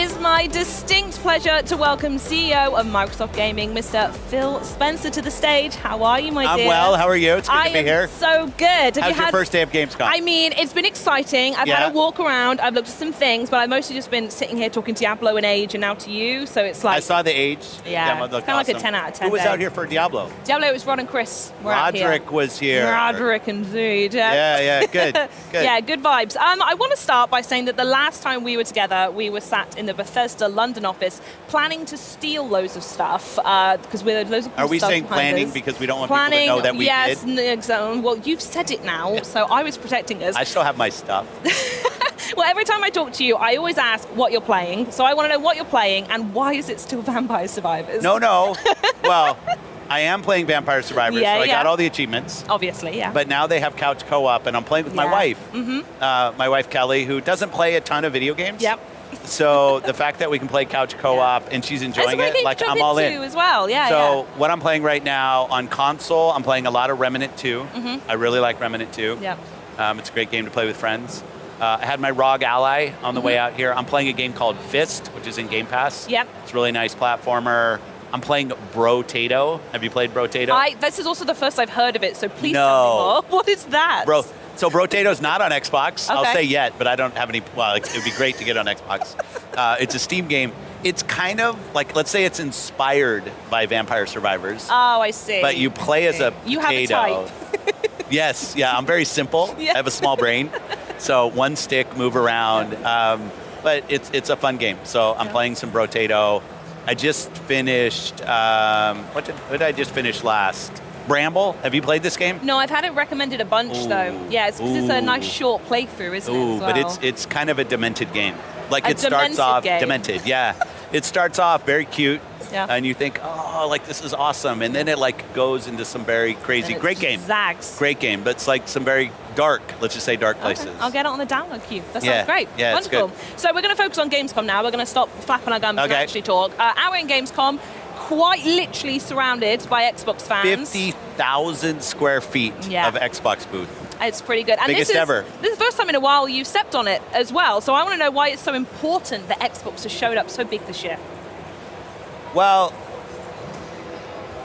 being here, being anywhere, but being in Europe with our customers, with players, with the creators that are here. I did a creator get together both last night, today, met with some partners. It's, it's these moments where the industry comes together, where we can talk to each other, that the consumers can come in, the players can come in, put their hands on games. I just think it's critically important. Obviously, COVID messed up a bunch of things. That's in the rearview mirror.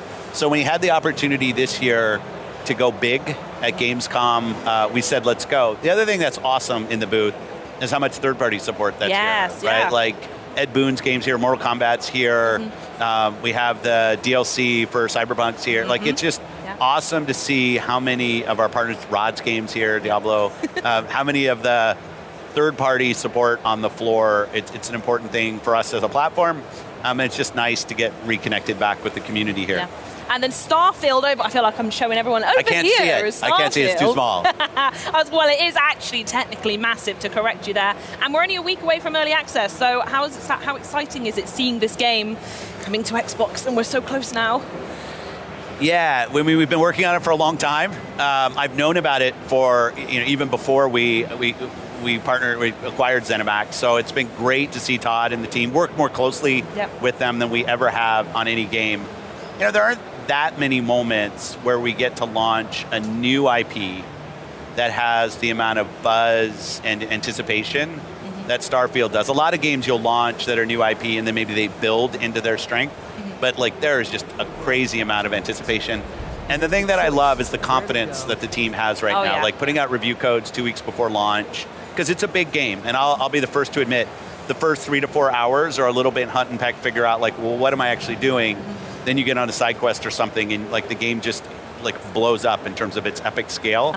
So I love the fact that the team is so confident in giving reviewers time with the game before they're actually reviewing or just talking about what they think of the game. Yeah, and just behind that, in the rearview mirror, if you will, I think that's how it works. Forza Motorsport's over there, and that's out not too long after Starfield, is it? That's right. That's October. I got We did a take home 2 weeks ago where we got the kind of the opening of the game. Looks fantastic.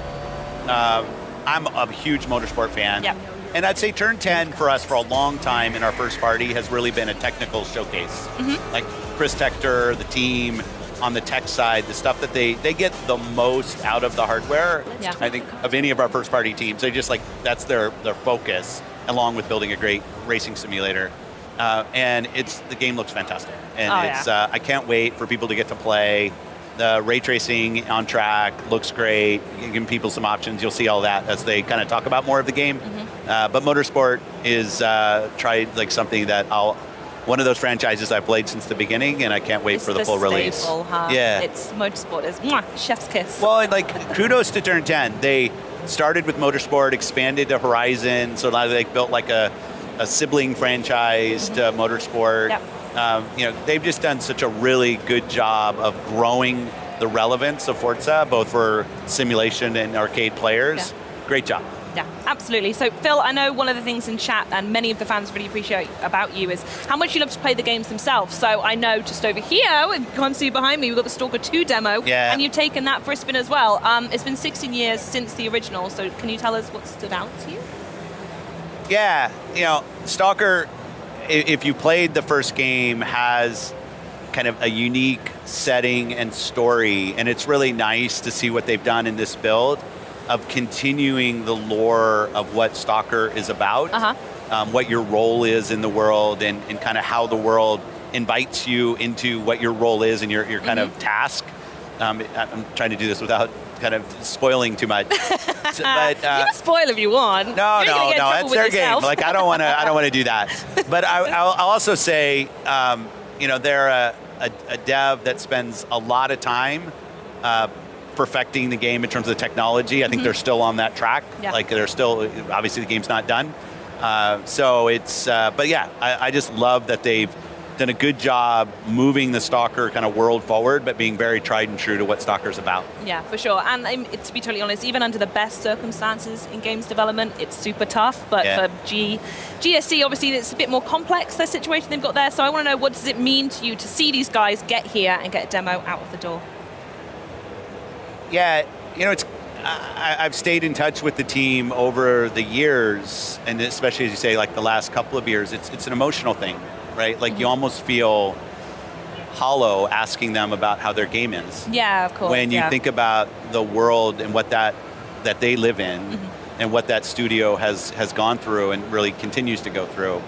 I think for them, I see, and they've talked about this when I've talked to them, that building the game has kind of been a refuge in a way, and it's cool to see that. I hope it never gets replicated again in terms of something that has to happen. But I'll say for the team, the fact that they're here, I was playing, they were literally pushing a new build right as I was playing that build, so their attention to wanting to put their best foot forward, even under the most difficult circumstances. I have a ton of confidence in them, and they're on that journey, but it's an emotional thing when you're talking to a team that's going through, I don't want to talk about it in past tense, what that team is going through. So it's really special to me that they're here and that gaming can be part of how they're getting through it. Yeah, for sure. And as well as being here, there are so many communities for so many different games. Yeah. There are Xbox, you've got Sea Thieves. I'm doing it again. Sea Thieves over there. You've got an ESO over there. They can't see it, No, I know. I'm just There's actually nothing over I'm there. telling you where they all are. It's an empty, there's nothing here.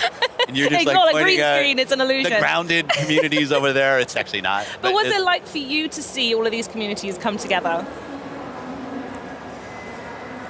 Community and gaming, to me, are linked. It's 100%. From my early days of literally going to the arcade. I'm the old guy, but that's the only way I could play that and Pong at my house. That's how I played video games. And there was a community in the arcade of hey, what's the new hot console? Not video game console, but actually arcade console cabinet that you're going to go play. And I love that today those communities, they're still physical. Like you asked, why are we here at Gamescom? Because we have a fan fest tonight. Indeed, it's going to be awesome with the local community and the people that are here, but also the virtual communities. And I think it's one of the unique things in video games, that video games can connect people across geographies, across races, religions. Like, it is just a connector of people. And when it's a game like a Sea of Thieves, like a Grounded, like a Flight Sim, so many of our games now have these Elder Scrolls Online, which has a big, over there, has a big presence on our show floor. And they've got a really nice table in there as well. They do that big round table. A really nice table. It's another one of the things on my list to see if I can pilfer. I won't lie to you. We should steal that. Yeah, we should. But the thing, I also want to make sure on the community side, it's not just about multiplayer games. Like you find, like think about Skyrim. Yeah. You know, Skyrim has an amazing community around it, and it's not because there's a bunch of PvP or PvE, right? It's people come together for their shared love of the world and the characters and the lore and their role in that. I just think that's a very special part of gaming, and it's a privilege, I guess, for us at Xbox to have some franchises that are a part of that. Yeah, absolutely. And this, what we're seeing here is, I think it fully opens to the public tomorrow and all. It's the sweatshop tomorrow. Oh, right? yeah, this is going to really pop off then. In here. It's going to be warm. You got the good day to come and sit here. I'm here tomorrow. I'm here. Well, but yeah, like do people know? Like today is what, the press day, right? Yes, is that what they call it? I don't know if that has an official name. I should know, but I don't know.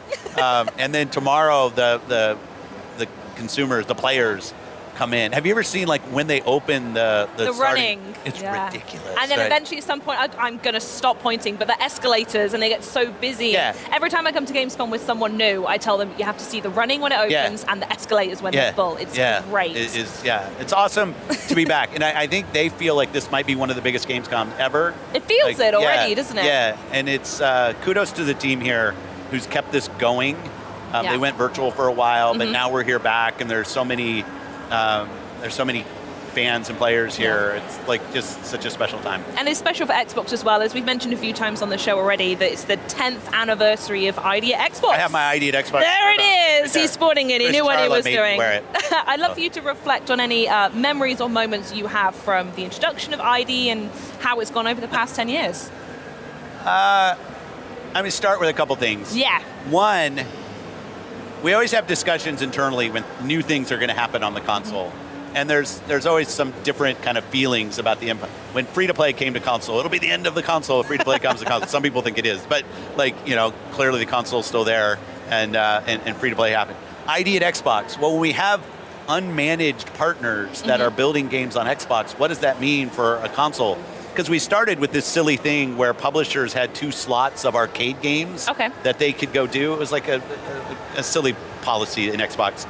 Opening it up and allowing anybody who submits and actually has good intent to build a game on the platform has led to some of the best games that have... People forget like that Fortnite actually came through ID at Xbox. When you ask about like some of the special moments, I have to go to games from places where we'd never seen games from Xbox. I remember going to the Brazil game show and meeting the devs behind Aritana. I'm probably missing the pronunciation. But it's this, I think it was the first Brazilian developed Xbox game. And it came through ID at Xbox, and this team of guys, we were in Sao Paulo, and they came together, and I met them at the show, and it was so cool just to think, it used to be there were like 3 places on the planet where games were built. And now you have games coming from all over the place, and people tell their stories through their lived experience and their world. It's totally different stories, as you say, Totally around is. the world. Yeah. Now, whether it's explicit in like, I'm going to do a game about Brazil, or I'm going to do a game about something else, but through the lens of what I see in the world. Exactly. And that's the thing, whether it was like Candleman, which I think was the first Chinese developed ID at Xbox game. Like, I always love when we're finding new ID at Xbox games from new places and new partners. And I just think that's like, if we're going to find new players, we're going to have more creative, and the mix of those two things, ID has been fundamental. And 10 years ago, announced at Gamescom. 10 years. Yeah, Wowzers. that's how old I am. Feels like yesterday. Or I don't remember it. I should say I don't remember. I thought you were saying actually. you were 10 years old then. No.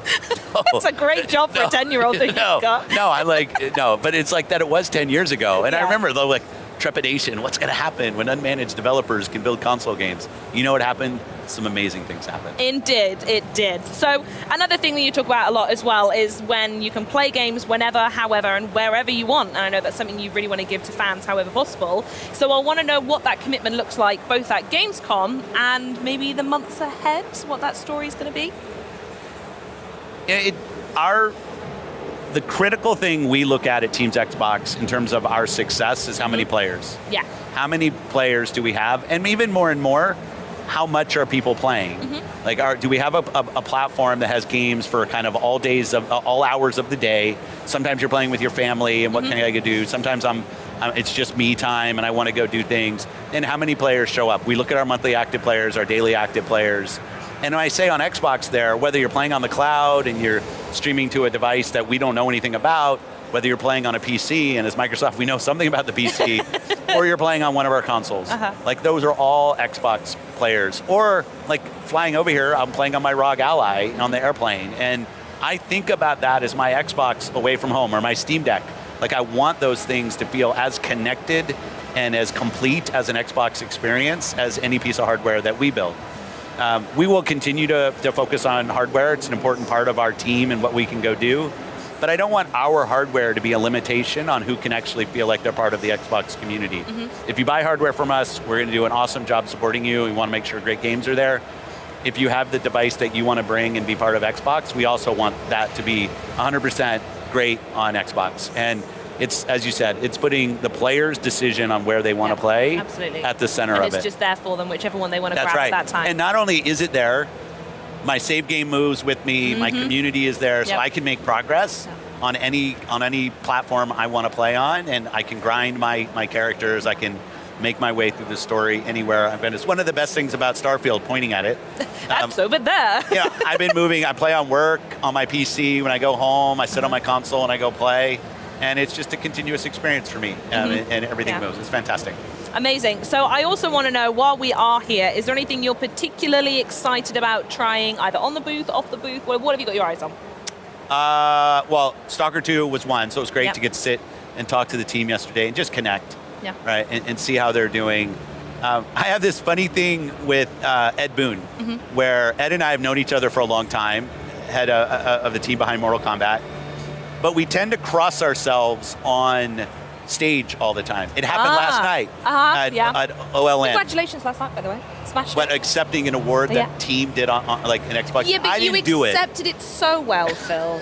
Well done. Thanks. I'm very good at coming out with a trophy and a microphone and accepting an award for work that other people did. And that team did awesome work. But I want to get over with Mortal Kombat. We had the same thing at, I still call it E3, though no one else does, but that June event, our showcase, but also I think he was in Keeley's, the Play Days thing, which was great. But we tend to fly by. So I saw him on stage, because he was on, I think, right after me as I was coming off stage, which is how we normally spend time together. But really great third parties here, and I know I'm supposed to pick some obscure indie game, but I want to sit down with Ed and get my hands on Mortal Kombat, so I'm hoping I get to do that. I'm going to recommend to you, if you haven't yet, go play Little Kitty Big City. That's the I have one. not. That's the one. I'm not really a cat person, though. Phil, no. You have Are we to going to fight? spoil it, don't you? So I have to thank you now for the interview, and you've just gone and said you're not a cat person. I'm a dog person. My dog's name is Oogie. Oogie? Oogie, O-O-G-I-E. Oh, okay. He's a rescue. Maybe I'll let you off He is then. the most awesomest dog ever. Okay, fine. But yeah. It's so big kitty, big city. What would say? Oh, well, imagine if it was Big Kitty, Little City. That's a game. Yeah. Someone make that one. Well, Phil, we got to wrap there. You're absolutely fantastic as always. Thank you for joining us. You are. No, you are. Enjoy the rest of your show. Thank you. Don't steal too much stuff, and I'm sure we'll speak to you soon. But now it's over to Benny and Maxi to close out the end of the show. That is day one of our Xbox Gamescom coverage in the books, but don't worry, we're just getting started. That's right, over the next 2 days, we've got more from the new Cyberpunk 2077 expansion, Phantom Liberty. We'll scare ourselves silly with Alan Wake 2, and we get hyped with a tour of this massive Xbox booth. And then day three, we sail the high seas with Sea of Thieves. We're gonna party with party animals and check out City Skylines 2 from high above Cologne, this city. All that and so much more, so join us right back here tomorrow and Friday. Until then, happy gaming. See you then. Macht's gut. Ciao. Bye.